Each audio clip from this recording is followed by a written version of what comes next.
only one perspective out of the many in this room. And to what degree that location biases my perception and my perspective, I leave up to you.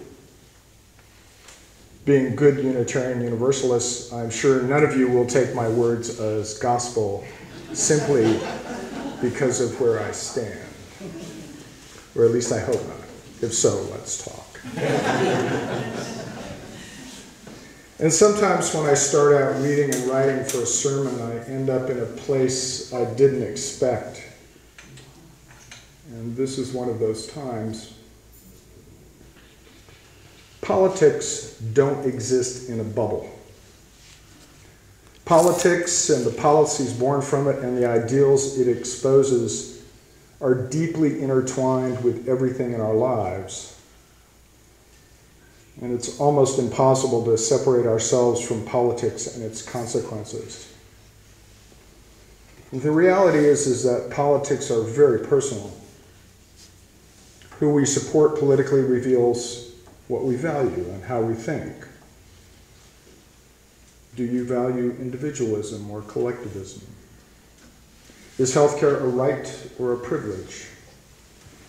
Should refugees be denied entry into America or welcomed? Ban guns or more guns? And that list of questions goes on, but most of them are framed as binaries. They're either or, they're yes or no.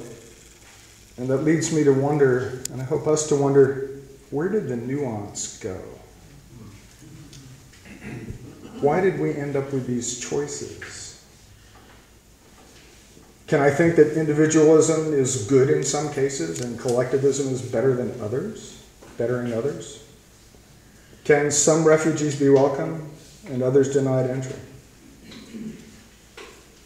How did we end up here in this place of such polarization?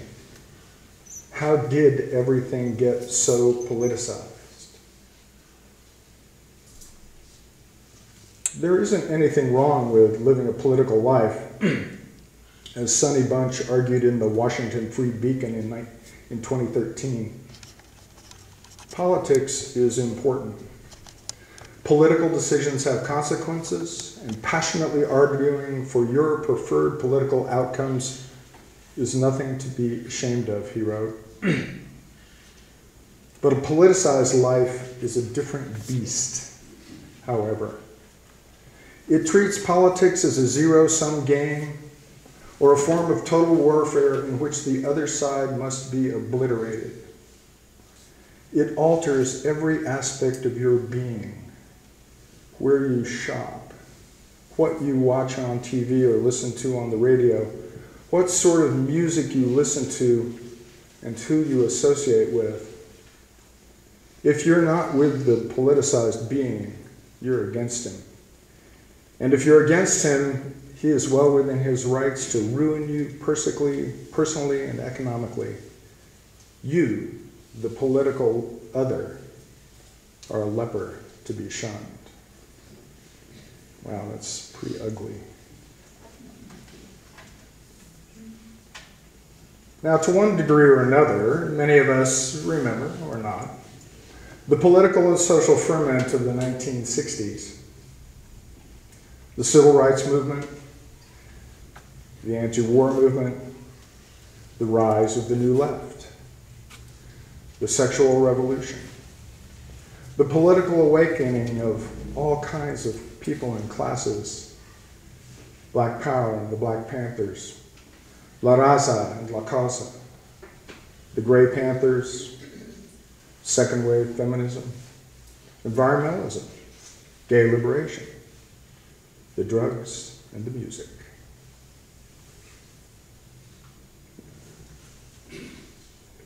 It was popularly called the counterculture, and the drugs and the music got a lot of attention.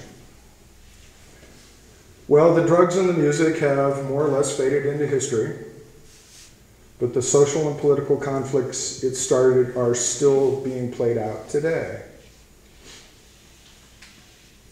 One of the most influential concepts on the left came out of the feminist movement.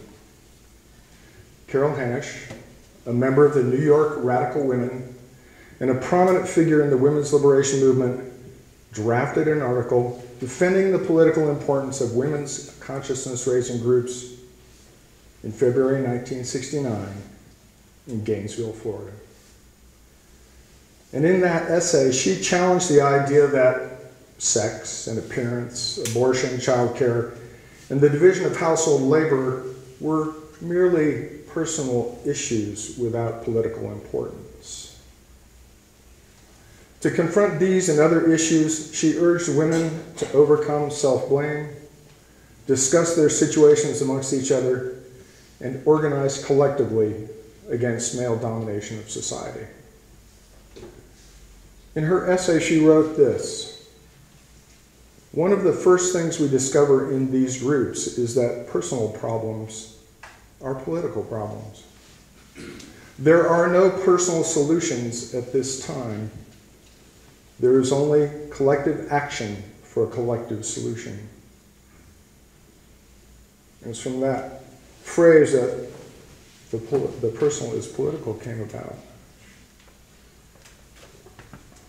And this opened up what were considered private or social matters to political analysis and discussion. And it reveals the systemic nature of oppression.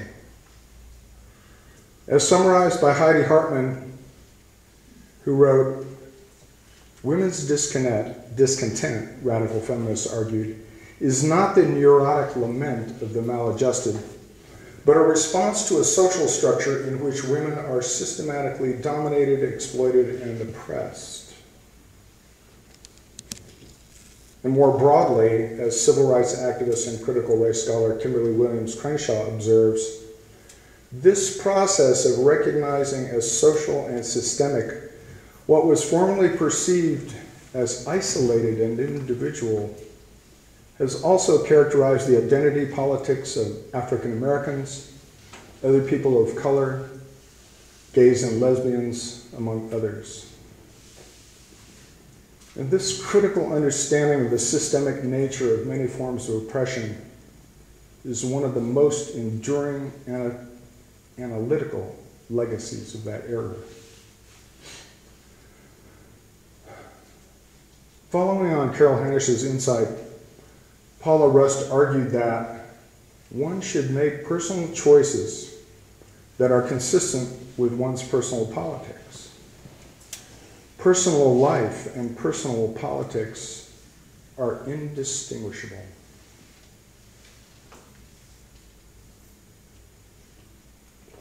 And that's when things got problematic. Because there are real dangers in politicizing the private sphere, the arena of personal choice and individual freedom. And there was the very real danger of thinking that our personal choices could actually change anything. But despite these critiques, the various liberation movements picked this up and ran with it. And in doing so, the private and public boundary disintegrated. And the distinctions between ethics, the ought to in the personal realm, and politics, the ought to in the public realm, collapsed. And it could be argued that this erasing of boundaries caused the tribal polarization that has plagued our political process ever since. So let's back up a minute, talk about the counterculture, the other counterculture. Several observers have made note of the fact that after the breakdown of the rational, systemic post-World War II consensus, social order started to break down in the 1950s, two different countercultures emerged. One has been called the Aquarians, and I described it earlier. And the other, what some have called a counterculture, emerged from the unification of the political right with evangelical Christianity. both countercultures offered a new alternative, a universalist, absolutist, anti-rational system to replace the failing social order. They both explicitly rejected rationality, which had been a foundation of the previous system. Rationality had failed them. Rationality was the cause of all the evils of the 20th century. The world wars, the loss of Christian faith, rampant materialism, ecological devastation, abortion, nuclear weapons, the oppressive state, the breakdown of the social order, you name it. They were both absolutist, taking the stance that sees the meaning of everything as measured against a fixed eternal principle, such as God, or some cosmic plan, or a political theory like Marxism. And they were universalist, not in the sense that we use it, because they were making the claim that what is right for everyone, everywhere. Both proposed universalist alternatives to the post-war order. The Aquarians said that everyone should question authority, do what feels good, study war, no more. The evangelicals said that everyone should obey authority, save it for marriage, and pledge allegiance to the flag. And that's a gross generalization, to say the least. But it holds a kernel of truth, which is that these conflicting cultural visions were mirror images of each other. And this idea that one should make personal choices that are consistent with one's personal politics, and that personal life and personal politics are indistinguishable, was applied just as easily by the evangelicals to their politics. Still with me? It's important to note that these were essentially spiritual movements driven by spiritual needs that ended up being absorbed into the two parties of the American political system. They were also led by white men, mostly. These countercultures redefined the American left and right, redefined their political positions from policy stances to values ideologies. And so the Democratic and Republican parties repositioned themselves as champions of opposing cultural values. And politics shifted from arguments about pragmatic policy questions to tribal battles and virtue signaling. And this has polarized American politics in such a way that it may not be resolvable. We are deadlocked right now. Politics is supposed to be the way to deal with vast problems and impending catastrophes, and it's totally dysfunctional, and it is not working. Let's go at the national level. It has become the problem, not the solution. So earlier I asked, where did the nuance go?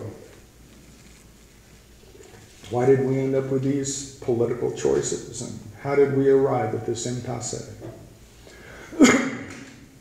Sometimes we need to take a step back, move a little in one direction or the other, and take a look from a different perspective. The universalism of the countercultures was their fatal flaw, because no single system of meaning can work for everyone, or even for most people.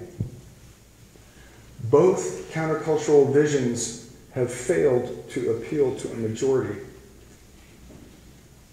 People are complex, and they make complex choices about who they are and what they do, and they pick from one here and one there, and they do what works for them so they can survive and live their lives, hopefully in peace. So they make these complex choices. They blur the lines and boundaries, and most of them have opted out of the culture war, even as it wreaks havoc around them. The culture war blocks sensible solutions to urgent and important social, economic, and practical problems. So why does it persist? And here's where I had to bite the bullet. I had to listen to the next generation. I ran across this commentary from a Gen Xer, and it really caused me to take another look at my beliefs, where I stand.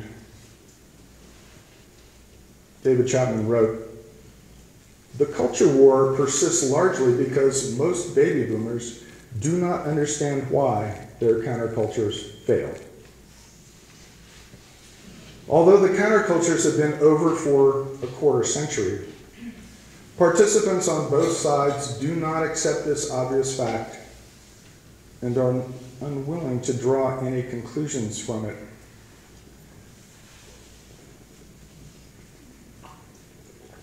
This is the part that really hit home here. Many participants have a wistful certainty that someday, somehow, the glorious counterculture of their youth will rise again, and its eternal truth and justice will triumphantly replace the corrupt mainstream. They maintain a rosy nostalgia for the hippie or Reagan eras.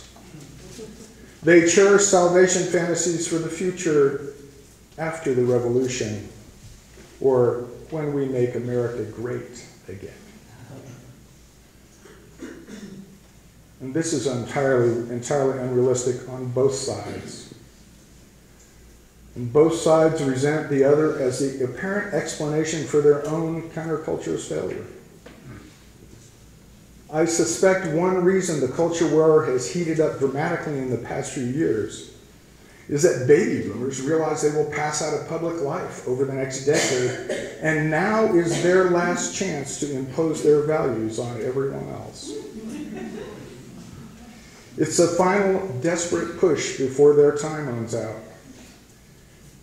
And realizing that victory is unlikely within their lifetime accounts for some of the bitterness of the war.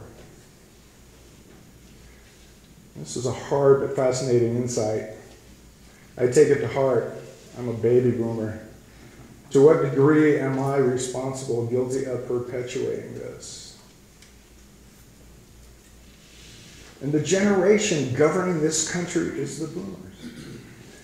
And many of them are still fighting the battles of their youth, trying to impose their values and vision on the whole country, many of whom don't want either side's version, and have grown disgusted with the dysfunction and the righteousness and the hypocrisy of the parties. And the reality is that there hasn't been a mainstream America for decades. America is a balkanized patchwork of subcultures and economic, social, ethnic, and regional interests.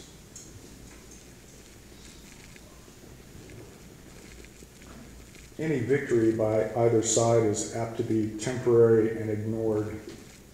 And although the evangelical right is on track to gain more power and impose their values through law, that won't last. Aquarian cultural practices are too widespread. Americans are too diverse and too fractious. And as everyone knows, the multicultural, multiracial, multi-faith future is coming. And that will be way more complicated than anyone expects on either side of the divide.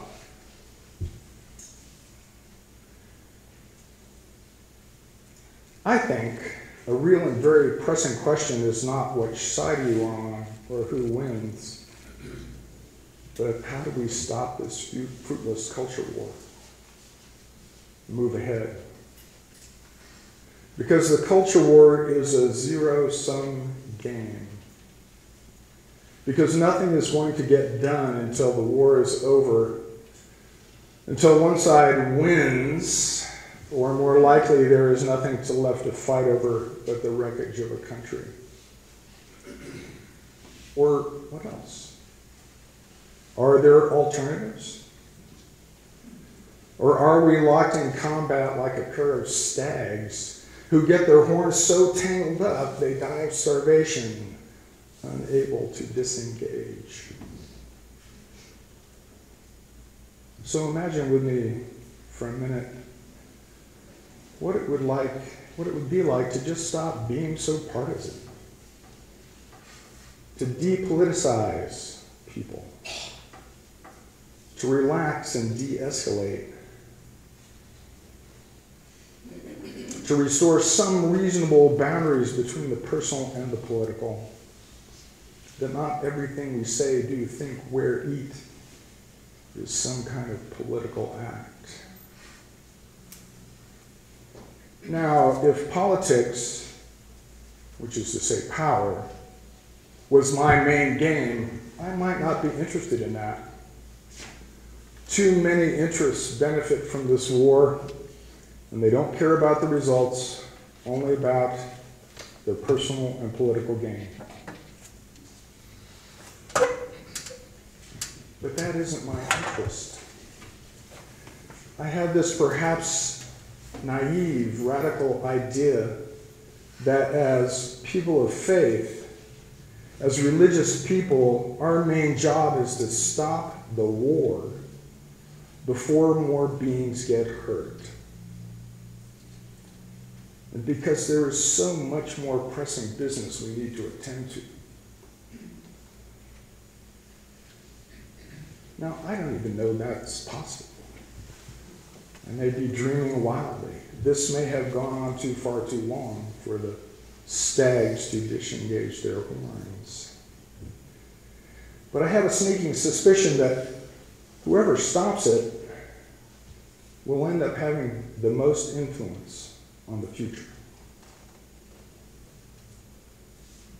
Anyway, that's where I ended up at this time. It raises a lot of questions for me as a human being, as an American. And I'm curious to hear what you think. Because, like I say, I just have one perspective. And we all need each other's. So, thank you for listening. Thank you.